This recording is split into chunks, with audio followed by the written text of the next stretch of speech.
Recording in progress. I'd like to call the meeting to order. Thank you for joining us. Will you call the roll for us? Yes. Chair Willis, Present.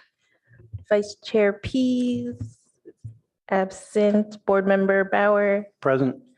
Board Member Eagleston Cheslowich, Present. Board Member Heinrich, Present. Board Member McKinnon is absent. Board Member Wimmer. Microphone, Margaret. I'm here. Sorry, I wasn't feeling well today, so I thought I would join you remotely. We have a quorum. Thank you. Do we have any comments from the public? No, I have not received any speaker cards or raised hands. Thank you. And does anybody have agenda changes, additions, or deletions? And seeing nothing, we will move on to city officials' reports.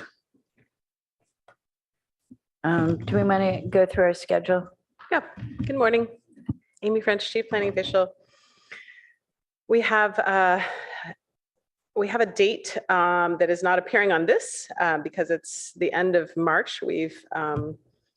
We're kind of doing the one meeting per month just for resource use and such.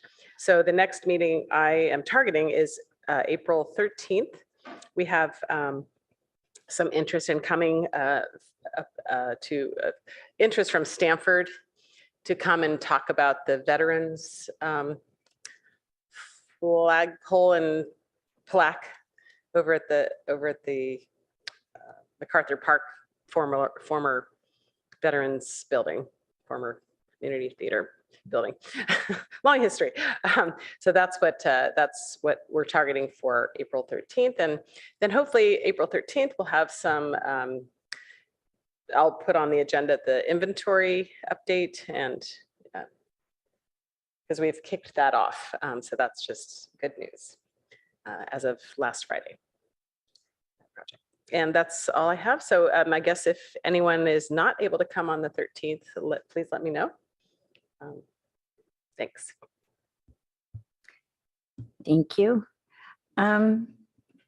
Study session, Amy, are we going to talk about our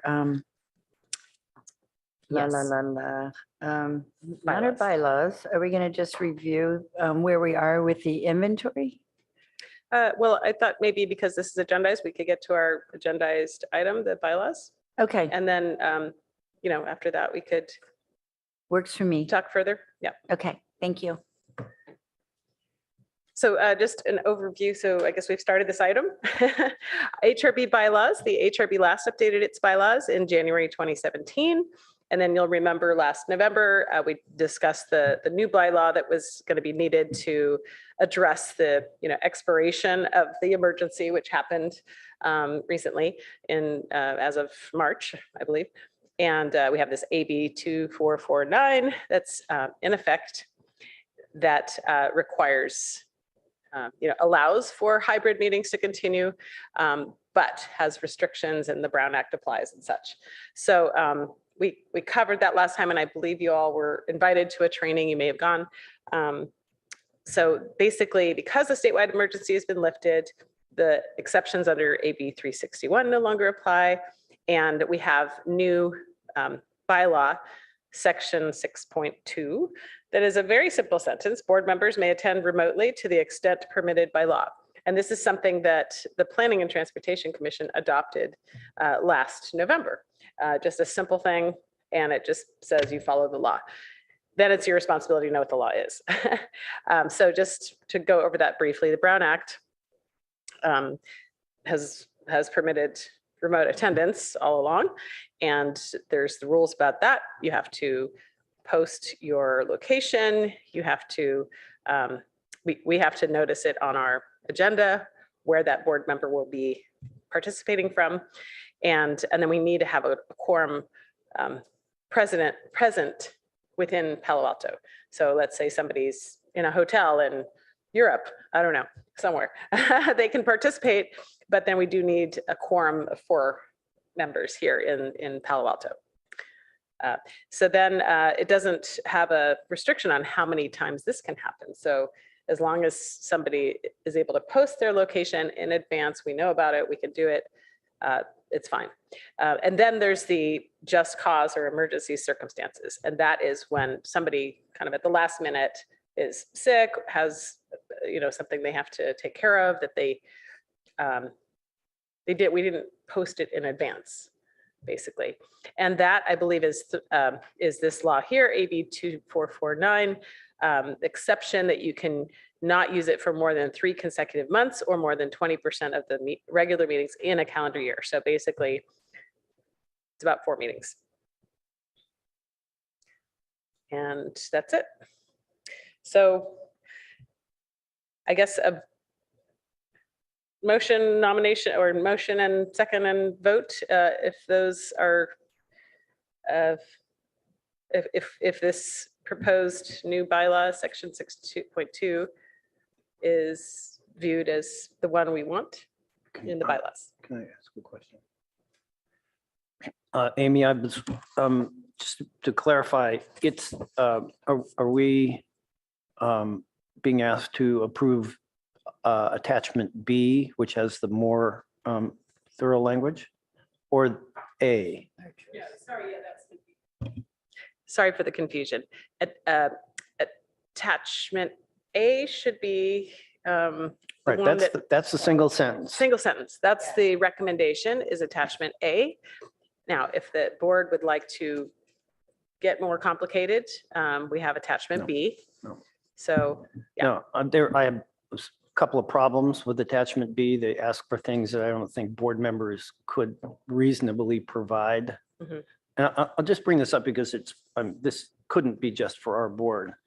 But there is on paragraph, in section 6.2, I'm looking at attachment B, section 6.2, paragraph 4, which is remote attendance procedures. It said a board member attending remotely must ensure that there's a quorum of the board participating in person. How would a board member assure that other board members are going to be attending in person? That seems to me to be, unless that board member was to poll every other board member, which would of course be a conflict in the Brown Act. I don't think that works. Also, there's an advanced written notice up in paragraph 3F where it says they'd have to notify I guess the board secretary 12 days in advance that they weren't going to be there. And often that's not possible. Now there are some other emergency things here, but I think this puts a big burden on each board member.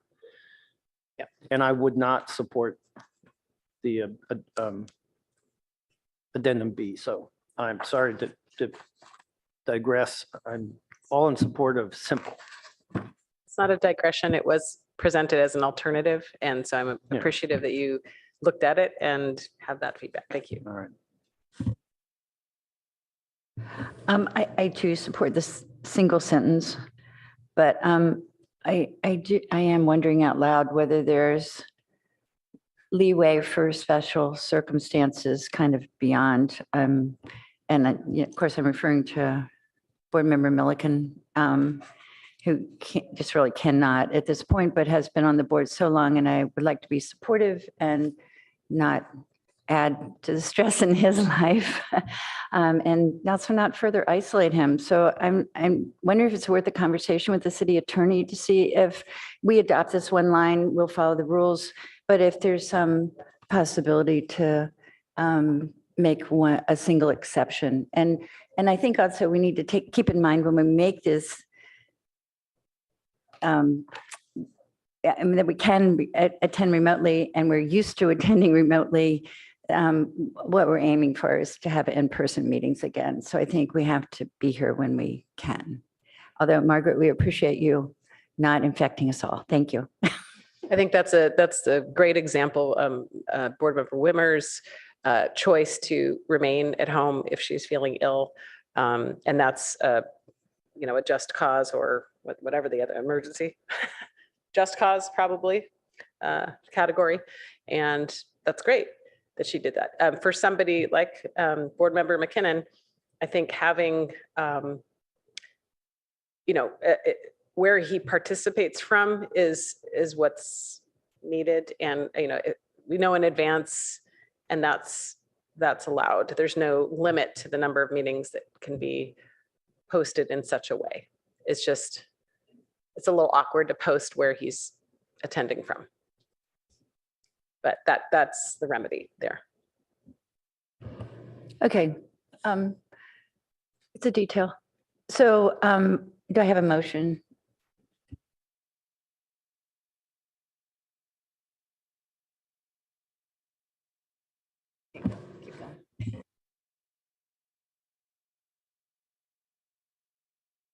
All right, I move that we approve addendum A. And in that addendum, the paragraph 6.2 reads, board members may attend remotely to the extent permitted by law, period. That's self-explanatory. I will second that. Thank you. Are we going to do a roll call vote on this one? Sure. Board Member Bauer, Yes. Board Member Eagleson Cheslowich, Yes. Board Member Heinrich, Yes. Chair Willis, Yes. Board Member Wimmer, Yes. motion carries 5-0. Thank you. We have new bylaws, or at least amended bylaws. So let's move on to approval of minutes. So we're back to October, evidently. I didn't find any corrections. Did anybody have anything, modifications? Do I have a motion? Say it again. It was too long ago. Sounded very familiar to me. Do we have a motion to approve? I move to approve the minutes. October 13th. I'll second. Thank you. And all in favor? Aye. We can do this voice vote, right? Okay. All in favor? Aye. Aye. I, Thank you. I abstain. Okay, great. Thank you. And moving on to the minutes from February 9th, much more familiar. Any corrections to the minutes? And seeing nothing, do we have a motion to approve? I'll move to approve the meeting minutes from February 9th, 2023. Thank you. In a second. I second. Thank you. And all in favor? Aye. Aye. I, And the motion carries unanimously. Amy, do we want to talk about, what's happening with the inventory under just questions, comments, and announcements? Or do you want to take that one now? Just a little update on what's happened since we last met.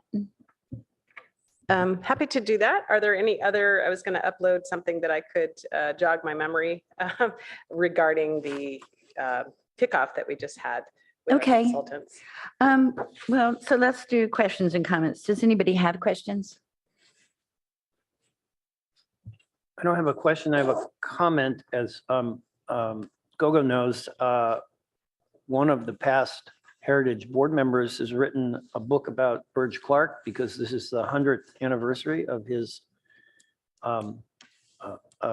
architectural practice opening in Palo Alto. Hast is going to present council members and the city clerk with copies so that they're familiar with the substantial achievement that his architecture, his work in Palo Alto has made towards historic buildings, the present hotel, the former University Art building on the corner of Hamilton and Ramona. In fact, several of the buildings in the Ramona Historic District block are Bridge Clerk's buildings, and there were many residences here. So this is a pretty significant year for architecture in Palo Alto. This is the first year that a significant number of residential buildings were built following the First World War. So just wanted to let everyone know who is listening that that's coming in later this year. And I actually have a question about the status on the Fry development project. Can I Right. go back to the Birch Clark for a Of second? course, yeah, that's, go ahead. Yeah, we had mentioned it at the February meeting, and we talked about doing a proclamation. So I was wondering what the status of the proclamation. I have not moved on it, but we talked about it a little bit before the meeting, and I'm going to talk to the city clerk and Lydia Koo and see who might be the best one to write it and support it with council. I'll probably talk to Greer too, but I think I can find a council member who's enthusiastic. Okay. I'm hoping we're in bad shape if I can't. And the Birch Clark book was being passed around to the board members. Do you know who has it presently? No? Okay. No, it hasn't come home yet. But I was just hoping that everybody here could see it or read it. I do not know. I would add, it's available at Bell's Books for purchase. And that's currently the only outlet, I think, that is selling it. And it's worth a look. It's really an impressive amount of information. Thank you for the tip where to purchase that. I think it would be worth the city having a copy of that. So, and okay, well, it'd be great to bring it to our next meeting and have it on display and hooray. Yeah, good idea. Yeah. Oh, you're not going to be, oh. Okay, David, is this, Here until I'm not. so are you going to hang with us until we get a new board member? Yeah, it looks like I'm here, as I understand it, until the new board members are appointed. So That's nice to stay because it's, yeah, you're in place until your replacement Right. is appointed. technically, but I was told it was the end of March, and it might be, actually. Who knows? if there's interviews and appointments before then, yeah, or by then. Do we want to hop back to an update on the inventory? Yeah. So as I noted, staff and the consultants met a couple of Fridays ago, and we went through we finally proceeded with the contract and talked through some of the things that are, and I'll just give you some highlights that I think you'll find to be good. One of them is that we put an optional task in the contract to include the commercial properties that are on the National Register eligible list. Yay, so we're going to actually include that batch with the residential properties. As you recall, the initial impetus was the residential properties due to the passage of some state law, but now we have this opportunity. We're going to do everything that was in that. So we'll be looking back to the 1970s and seeing why category 1 and 2, and come forward with some, a study session, a community meeting that we talked about doing in the evening. So looking towards an April meeting, late April. So whether you're still with us, David, I don't know. But I think I have a target date of April 25th from 6 to 8 p.m. So you're welcome to come, regardless of your status as HRB, David. So that we're looking into possibly having this in the community room.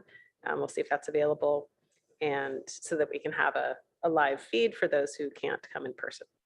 So that would be to basically introduce the project, and we'll have a PowerPoint, and we're going to publicize this. We're going to put it on our webpage. We're working now on a webpage for the project to announce the hot topic of this project.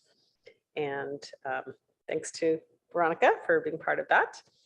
And then they'll begin the survey. Oh, by the way, you'll be interested to know that the consultant that's helping Paige and Turnbull, that's helping me as well, Isabel Castellano, which you might, if any of you attended the recent CPF webinar, she was one of the presenters, and she'll be helping on that. So her firm is digitizing, scanning the original black and white photographs and DPR forms from that 2000 survey. So those will be, at long last, uploaded to the webpage so everyone can have a look, and we can use those to show, before and after, because there will be documentation with photographs of how, 20 years later, these properties are looking, and whether they still have integrity, and whether they're still there, existing. So that will be something that happens. Yeah, and then we'll have that community meeting, and then we'll look forward to having at least 4 meetings with the HRB, going through the list of remaining properties, and talking about their integrity and talking about their appropriate category on the city's inventory 1 through 4. And anyways, we'll have a more thorough conversation in April. But I guess mark your calendar. Is that a good date for folks? It's a Tuesday evening. I know it's not your normal time to meet, but we're looking at an evening meeting as we set forth in the scope. Let me know if that date doesn't work. I'm about to reserve the room. Works for me. So. Thank you. Works for me. Thanks. It'll feel so good to get this project rolling. I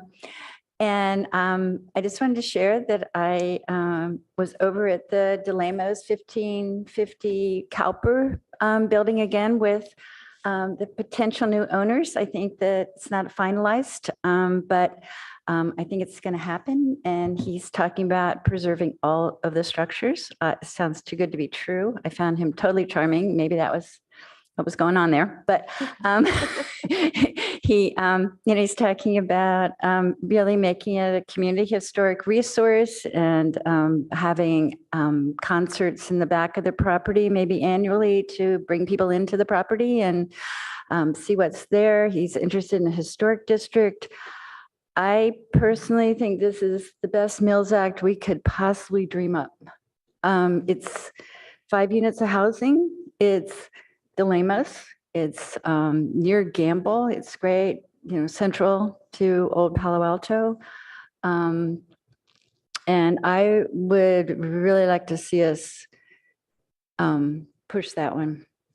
I don't know if we need to actually wait till somebody, till the property changes hands, but I wouldn't think so. I would like to see how we could just do a sample Mills Act with this one property. And I think he would be open to it. I think he's also interested in the historic district. There are 2 adjacent Pedro de Lemos properties on Churchill. One of them I think is about ready to change hands, so I don't know what the story is there. But I think if we don't jump on this one, we are missing a big opportunity. So Chair Willis, with that, would you like me to agendize the Mills Act project? Yes, and I would like to invite him. I think he'd be really interested in coming and, hearing our history and, what the possibilities are. I think that would be great. And also I think that it's a positive for preservation. And as we go through this inventory update, we really need to make sure people understand that we value all our historic properties, and that, yes, the city's willing to make some allowances if. One thing I thought I would bring up about the Mills Act is we did have a subcommittee of Mills Act. people, and it included two who are still on the board, one who is soon to be not on the board.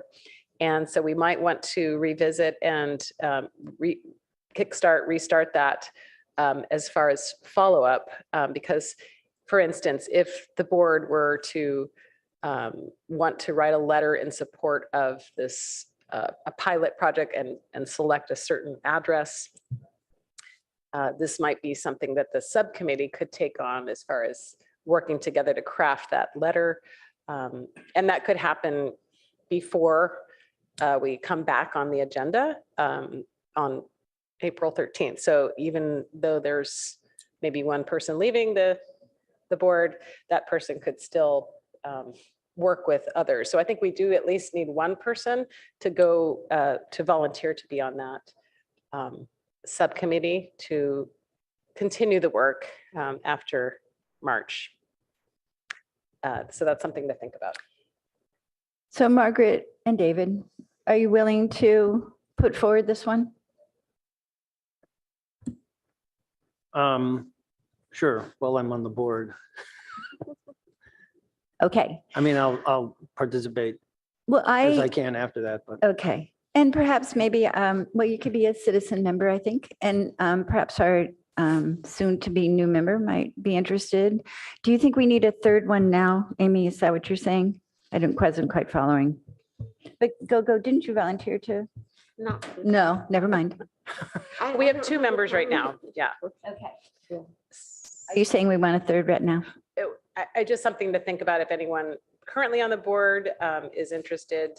And then, yes, we have a new member coming. If that person's interested, there's Okay, often nice to have three people because that way, well, three sets of ideas and one probably doesn't 6 work. hands. A single person on a subcommittee probably doesn't work. sounds very efficient to me. Well, and we originally started with 3 members on our subcommittee. Brandon Corey was our third one. So I think 3 is good. Okay, I'm going to leave it to you two to recruit your third. I would, but I'm a little tied up till April, so Yeah. Gonna be- I'm tied up too. So we'll see. But, and I don't know that, we need to rush into this one. I just would like to see it starting to move since it's been really a slog to get it going. And I see this as a really perfect opportunity, and it would be such a lovely legacy for David. So do we have any other announcements, comments, confusion, whatever?